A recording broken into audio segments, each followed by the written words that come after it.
Ladies and gentlemen, Dave Chappelle shares something about Chrisrock. Please listen at the end. Ebola was in Texas. Ebola made a visit. Killed that man in Dallas. 5 days that man melted to death. What happened to the brother in Dallas? Where was the secret serum is what we all said. I remember in the beginning of Ebola, there were 2 American doctors that got sick in Africa. They flew them in a private jet straight to Atlanta to the CDC. I didn't even know CDC saw patients. There it was said they administered what the New York Times called a secret serum.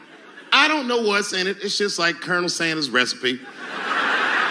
But both of these motherfuckers survived. These doctors, thank God, are healthy. They are out there somewhere tonight at Whole Foods, touching vegetables, walking around. Everything's okay. Hey, Frank, how are you? Oh, you didn't hear? I had Ebola last week, but I'm doing all right now. I was bleeding out of my eyes and anus, so I got concerned, but I'm okay. What happened to the brother in Dallas? They just rubbed some Vicks on that nigga.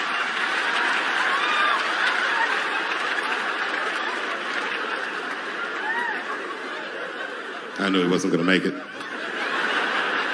I already knew. Sad.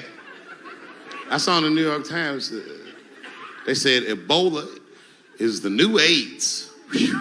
Isn't that something? Here I am thinking that old AIDS was working just fine. And they already have a new AIDS out. Isn't that amazing how they do that? Isn't it weird how there's a disease that just starts in 1980 and it doesn't kill anybody but niggas, fags, and junkies? Isn't that a fucking amazing coincidence that this disease hates everybody that old white people hate?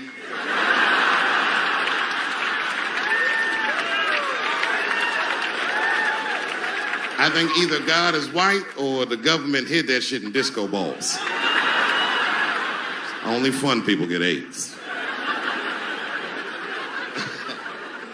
Last month on the front of the New York Times, the measles was a headline. I had to check the date of the paper. I was like, measles? What is this, 1850? What the fuck is this? Why is measles in the news? Turns out they were trying to decide if mandatory vaccinations for children is the way we all want to go. Any thoughts? I'm sorry, ladies and gentlemen. I don't know. I don't know about this one. First of all, black people generally don't trust doctors. You know, after the Tuskegee experiments and all that shit. More importantly, don't forget Michael Jackson was killed by a doctor. Granted, he was doing drugs, but if I was a heroin addict and I had a licensed physician injecting heroin in me, I should survive that. I'd just be looking like, oh, I'm good, right? I'm good. It's not too much, is it? Dr. Butterfingers killed Michael Jackson. After that, I was like, fuck going to the doctor. The fuck am I getting my kids vaccinated for an old-ass disease like measles? This is ridiculous. You might as well give them a diarrhea shot if you're so worried. Diarrhea has a bigger body count than the measles do. You know, diarrhea is funny today, but 100 years ago, if your ass had diarrhea, you were a goner. There was like a 0 chance of survival. You get that first squirt, uh-oh. Better start getting my affairs in order. But I don't have much time. It's diarrhea. It's very serious. You just watch your buddy slowly die in a pool of his own shit. I give up diarrhea. Nowadays, your buddy will just be like, oh, well, you got diarrhea? Just eat a banana, nigga, drink some water. Let's get to the club. Still make last call. Tough time for the blacks.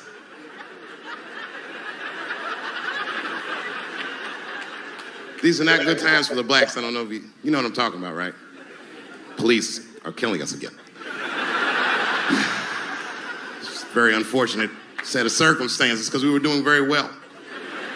You know, America has a racial hot seat. I think we can all agree that that's the truth. And we can also agree that that hot seat is traditionally occupied by African Americans in general, African American men in particular.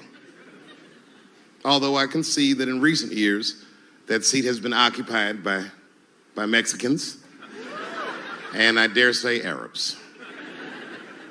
And we, the black Americans, would like to thank you both for your sacrifice and your struggle. We needed a break. We needed a goddamn break. We all go through something, but at least I can leave my backpack someplace. If you Arab and forget your backpack, you got about 20 minutes before they send that robot to blow your shit up. Fuhad. Now ISIS is #1 on the terrorist charts.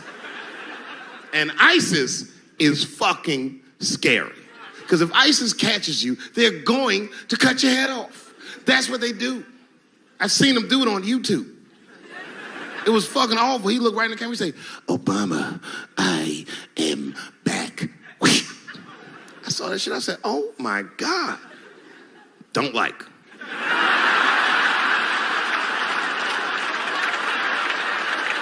How is this guy cutting people's heads off on YouTube? I can't even post a dick pic, and this motherfucker is decapitating people.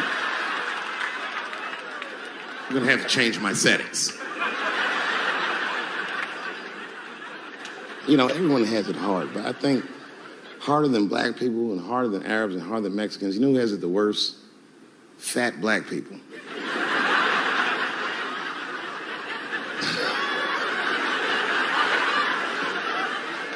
It's hard for white people to understand, but that's what I'm saying is very true.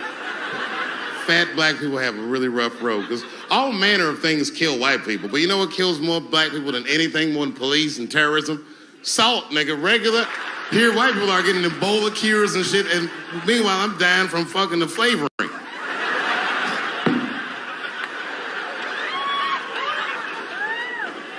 Look, honestly, I'll stop talking about it. Let me say this, though. Let me just say this. Can we all just say that we've seen it coming? Were you surprised? It's like when that guy threw that banana at me. Do you think I was surprised? Hell no. I've been in show business 30 years. I was expecting this banana. I knew one of these nights, it's like somebody gonna throw a banana at me one of these nights, niggas. Because that's how it starts, with the name calling. Like that Paula Deen. Remember Paula Deen got fired from the Food Network? If you know anything about show business, it is really hard to get fired from the fucking Food Network. And they dropped that bitch like a hot potato. All because she called somebody an N-word 30 years before she had a show. I don't know who she said it to, but whoever it was just looking at her like, I'm gonna get you for this bitch. That shit came back 30 years later like a Bill Cosby rape and sunk her battleship.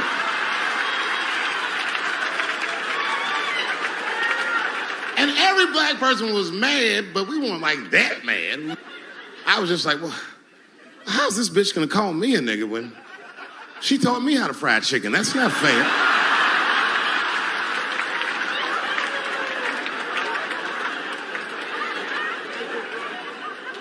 I think Donald Sterling shit was more serious. Remember Donald Sterling? He used to own the Clippers, and then he got caught on a secretly recorded tape saying some very unsavory things about African Americans. And there's a lesson in that for all of us. The lesson is, if you are old and white and racist in this great country, whatever you do, don't tell your black girlfriend about that shit, because that's who made the tape. She recorded all that shit, and the tape was terrible. He was like, stop bringing these black guys to my games. First, we're all confused, like, well, how the fuck are you gonna have a game without us? But it turned out that the black guy he was speaking of was none other than Magic Johnson, the billionaire. Unbelievable. Never even mentioned the fact that he had AIDS, which is, this guy must be really racist if AIDS is the footnote. Well, you gotta be careful, baby. He got the old Ebola.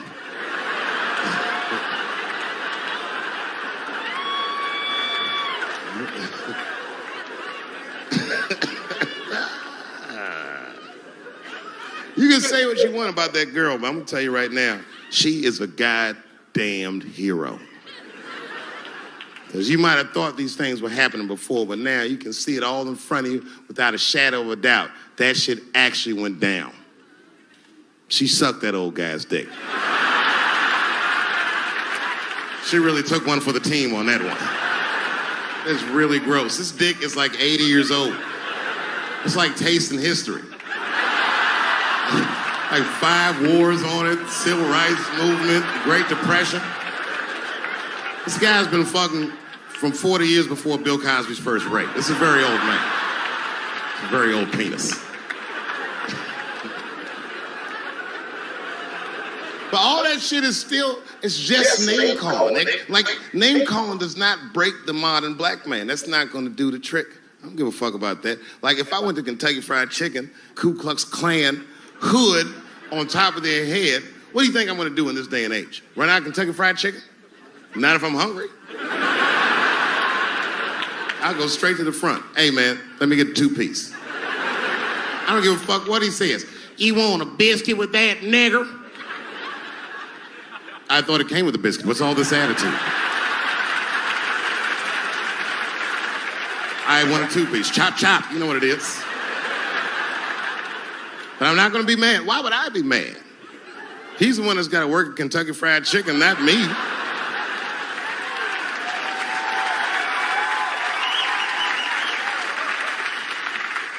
Well, how about this? What if I lived in Austin and I had a white girlfriend? It's possible in Austin. As a matter of fact, some people say it's necessary, but that's not the point. And me and my white girlfriend at home one night and we're just doing what lovers do. Maybe she's butt naked and she's down on one knee giving me a hand job. I love a good hand job. And she's really jerking me off. You know, getting her obliques nice and tight. I got a huge dick, so she's like, And I'm like, wow, this really feels wonderful. I think I'm gonna come. Nigger. I know, that's a tough one. But what do you think I'm gonna do? Hey!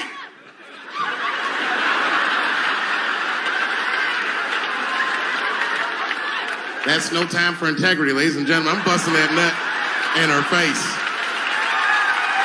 I'll sort through the ethics later. But I'm what they call a man of his word. If I say I'm coming, I'm coming. I don't give a fuck what happens. God forbid somebody could shoot me. If I say I'm coming, it's still like...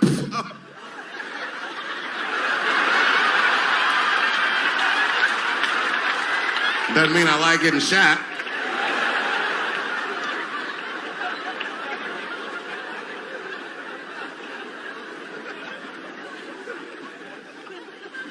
Boy. Yeah, tough time for the blacks. I'm not gonna say nothing about the police. I'll leave that for Chrisrock.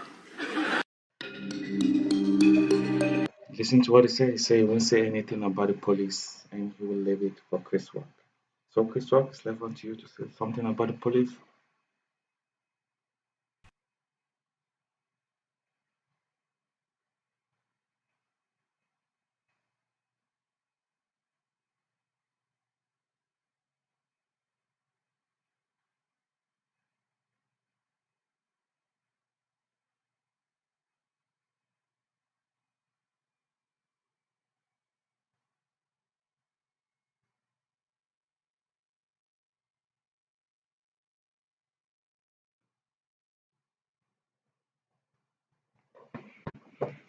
Yeah,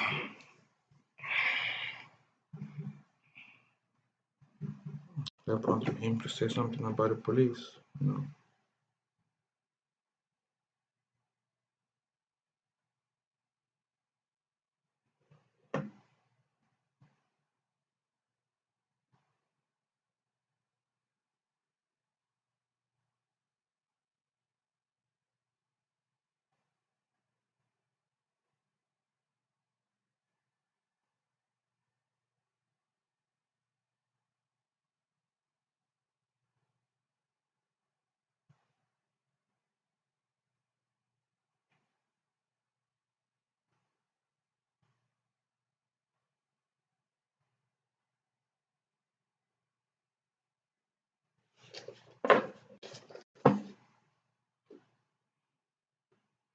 Yeah, it's left for him to say something about the police though. And this guy is freakingly good with jokes. Did you listen to what he said about Austin, Texas, having a white girlfriend and he won't give a damn if even she calls him nigga or something like that?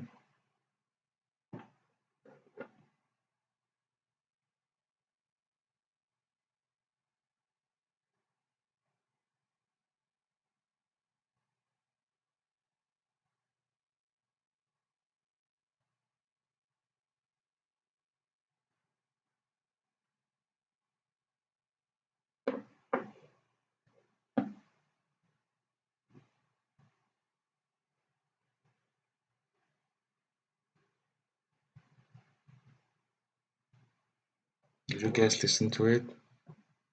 Man, this guy's awesome. You listen to his jokes on Ebola and, and stuff. That was freakingly good, man. And it's a good thing. I mean, it won't be wrong. It's a good thing to have a white girlfriend.